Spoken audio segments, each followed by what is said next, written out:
మన ప్రభువును రక్షకుడునైన యేసుక్రీస్తు వారి శ్రేష్టమైన నామంలో అందరికీ వందనములు.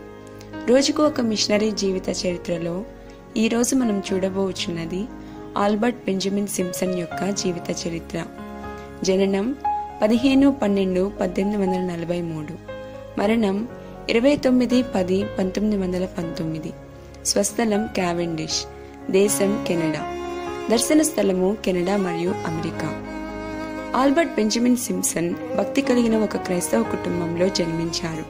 క్రమశిక్షణలో పెంచబడిన అతను చిన్నతనంలో కఠినమైన పరిశుద్ధతను కోరే క్రైస్తవ నైతిక విలువలంటే మిగులు భయాన్ని కలిగి ఉండేవారు. 15 సంవత్సరాల వయసులో అతని మనస్సు మరియు ఆత్మ తీవ్ర కలవరానికి గురగుట వలన అతని క్రైస్తవ విశ్వాసం సంక్షోభాన్ని ఎదుర్కొంది. అటువంటి పరిస్థితులలో వాల్టర్ మార్షల్ రాసిన గాస్పెల్ మిస్టరీ ఆఫ్ శాంక్టిఫికేషన్ అనగా పవిత్ర పరచుట యొక్క సువార్త మర్మము అనే పుస్తకంలో చదివినాం. ప్రభువైన యేసుక్రీస్తును విశ్వసించడమే మీరు చేసే మొదటి సత్క్రియ అనే మాటలు అతని హృదయాన్ని బలముగా తాకాయి. ఆ రోజున యేసుక్రీస్తును తన రక్షకునిగా అంగీకరించిన అతను తదుపరి సేవ కొరకైన దేవుని పిలుపును అందుకున్నాడు. అటు పిమ్మట 1865వ సంవత్సరంలో బైబిల్ వేదాంత శాస్త్రంలో పట్టా పొంది 22 సంవత్సరాల వయసులో పాదిరిగా నియమించబడ్డారు. కాగా ఒంటారియో, కెంటకీ మరియు న్యూయార్క్లోని వివిధ క్రైస్తవ సంఘములలో పాదిరిగా సేవ చేశారు సింప్సన్. లేఖనాలపై లోతైన జ్ఞానం కలిగి ఉన్న అతను శ్రోతల హృదయాలను ఆకట్టుకునేలా బోధించేవారు. నశించిపోతున్న ఆత్మల పట్ల సింప్సన్ ఎంతో కనికరమును కలిగి ఉన్నారు. న్యూయార్క్లో నిర్లక్ష్యం చేయబడిన వలసదారుల పట్ల కూడా అతను ఎంతో అక్కరను కలిగి ఉన్నారు. ఆ రోజులలో సాంప్రదాయబద్ధమైన క్రైస్తవ సంఘాలలో అటువంటి ప్రజలకు ప్రవేశం లేదు. అందువలన అతను అక్కడ పాదిరిగా రాజీనామా చేసి గాస్పెల్ టాబర్నకల్, సువార్త గుడారము అనే సంఘమును స్థాపించారు.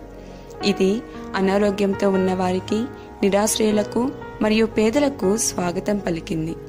అంతేకాక ఆ సంఘం ద్వారా అతను అనేక మిషన్లను ప్రారంభించారు మరియు అనాథాశ్రమాలను, వైద్య గృహాలను కూడా స్థాపించారు. సింప్సన్ మిషనరీ కాకపోయినప్పటికీ అతను అత్యంత విజయవంతమైన మిషనరీ సేవ నిర్వాహకులలో ఒకరు.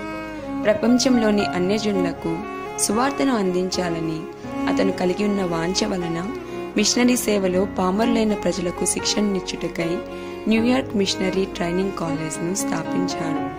అంతేకాకుండా అమెరికా మరియు ఇతర దేశాలకు మిషనరీలను పంపడానికి అతను ది క్రిస్టియన్ అలయన్స్ మరియు ది ఎవాంజలికల్ మిషనరీ అలయన్స్ ను కూడా స్థాపించారు. ఇవి రెండు తరువాత విలీనం చేయబడి క్రిస్టియన్ అండ్ మిషనరీ అలయన్స్ గా పిలువబడ్డాయి. ఇది 1895వ సంవత్సరం నాటికి 300 మిషనరీలను పంపించింది.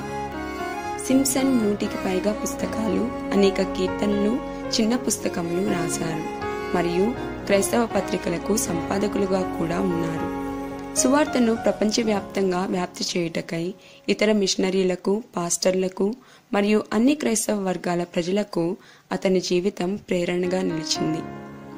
ప్రియమైన వారలారా, సువార్త పరిచర్యలో మీరు ఎంతవరకు పాలుపంపులు కలిగి ఉంటున్నారు?